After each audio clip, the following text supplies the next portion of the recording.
Judges. Judges, chapter 1. After the death of Joshua, the Israelites asked the Lord, "Which of our tribes should attack the Canaanites first?" "Judah," the Lord answered. "I'll help them take the land." The people of Judah went to their relatives, the Simeon tribe, and said, "Canaanites live in the land God gave us. Help us fight them, and we will help you." Troops from Simeon came to help Judah. Together, they attacked an army of 10,000 Canaanites and Perizzites at Bezek, and the Lord helped Judah defeat them. During the battle, Judah's army found out where the king of Bezek was, and they attacked there. Bezek tried to escape, but soldiers from Judah caught him. They cut off his thumbs and big toes, and he said, "I've cut off the thumbs and big toes of 70 kings, and made those kings crawl around under my table for scraps of food. Now God is paying me back." The army of Judah took the king of Bezek along with them to Jerusalem, where he died. They attacked Jerusalem, captured it, killed everyone who lived there, and then burned it to the ground. Judah's army fought the Canaanites who lived in the hill country, the southern desert, and the foothills to the west. After that, they attacked the Canaanites who lived at Hebron, defeating the three clans called Sheshai, Ahiman, and Talmai. At that time, Hebron was called Kiriath Arba. From Hebron, Judah's army went to attack Debir, which at that time was called Kiriath Sepher. Caleb told his troops, "The man who captures Kiriath Sepher can marry my daughter Aksah."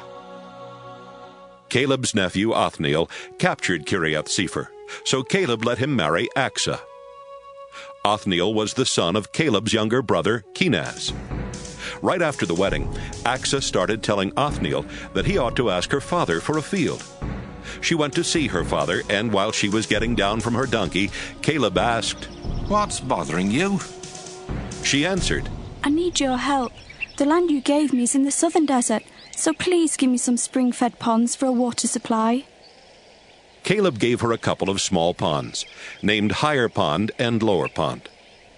The people who belonged to the Kenite clan were the descendants of the father-in-law of Moses.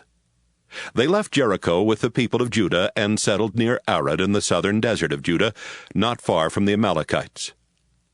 Judah's army helped Simeon's army attack the Canaanites, who lived at Zephath. They completely destroyed the town and renamed it Hormah. The Lord helped the army of Judah capture Gaza, Ashkelon, Ekron, and the land near those towns. They also took the hill country.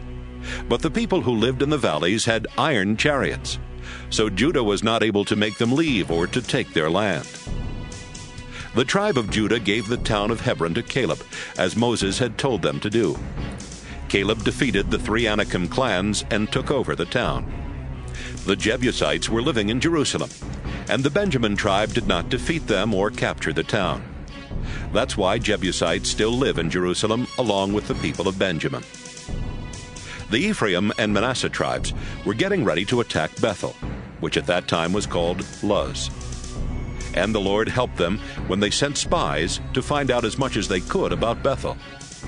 While the spies were watching the town, a man came out and told them, "If you show us how our army can get into the town, we'll make sure that you aren't harmed."